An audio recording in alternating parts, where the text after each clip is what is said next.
చాలా మందిని దిగ్భ్రాంతికి గురి చేసిన విస్తృత చర్చకు దారితీసిన కేసులో 8 ఏళ్ల నిరీక్షణ పోరాటం తర్వాత ఈ రోజు కేరళ కోర్టు ఇచ్చినటువంటి తీర్పు బాధితురాలి గాయాలను మాన్పుతుందా లేక న్యాయం, నమ్మకం, భవిష్యత్తు మీద కొత్త ప్రశ్నలను లేవనెత్తిందా?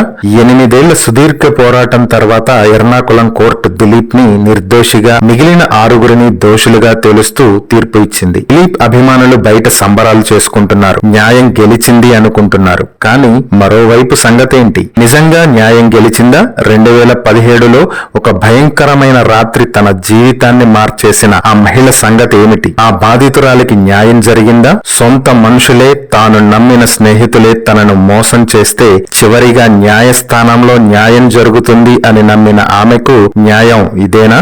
నిందితులు అందరికీ శిక్ష పడే వరకు ఆమెకు న్యాయం జరగనట్లే అనే వాదనలు కూడా వినిపిస్తున్నాయి. న్యాయస్థానం ప్రధాన నిందితుడు పల్సర్ సునీతో సహా 6 వ్యక్తుల్ని దోషులుగా నిర్ధారించింది. కానీ సంవత్సరాలుగా న్యూస్ హెడ్ లైన్స్ లో వినిపించిన పేరు మాత్రం ఇప్పుడు స్వేచ్ఛగా బయట తిరుగుతుంది. చాలా మందికి ఈ తీర్పు ముగింపులా అనిపిస్తుంది, మరికొందరికి ఇది మరలా చేసిన గాయంలా అనిపిస్తుంది. ఎందుకంటే న్యాయం కేవలం తీర్పు కాదు, బాధితులకు కలగాల్సినటువంటి ఊరట. 8 సంవత్సరాలుగా బెదిరింపులు, ట్రోల్స్, ఒంటరితనం, అధికారం వంటి వాటితో ఆమె ఒంటరిగా పోరాడింది.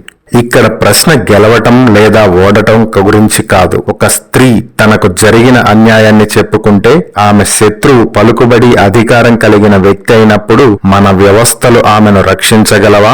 తీర్పు వెలువడింది, కానీ ఇంకా అంతా ముగిసిపోలేదు. న్యాయం అనేది కోర్టులో జరిగే ఒక సంఘటన కాదు. తీర్పు వచ్చిన తర్వాత మన హృదయంలో నిలిచిపోయే ఒక గొప్ప నిర్ణయంగా ఉండాలి. అప్పుడే బాధితురాలికి న్యాయం జరిగినట్లు.